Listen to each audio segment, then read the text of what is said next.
I wanted to cover a few court decision uh, court decisions on the principles of statutory construction used in reviewing ballot measures here in the state of California.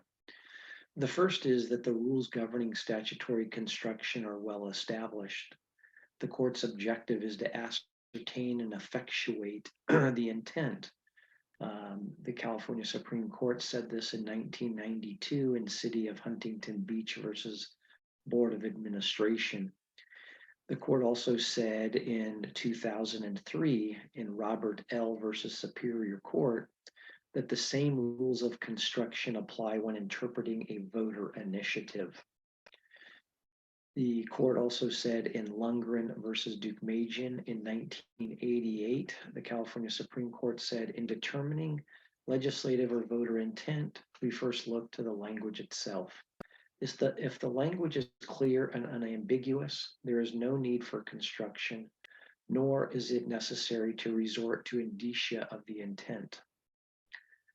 In People, ex rel. SF Bay versus the town of Emeryville in 1968, the California Supreme Court said, the plain meaning rule does not prohibit a court from determining whether the literal meaning of a statute comports with its purpose.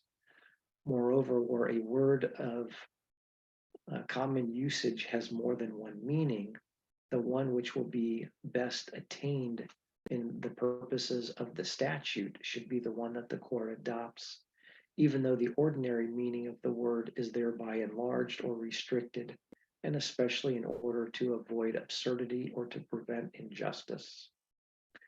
And finally, in Haute Salinaise Corporation versus the Franchise Tax Board in 2001, the California Supreme Court said, when the language is ambiguous, we refer to other indicia of legislative or voter intent, such as legislative history, public policy, analyses, arguments contained in the official voter information guide.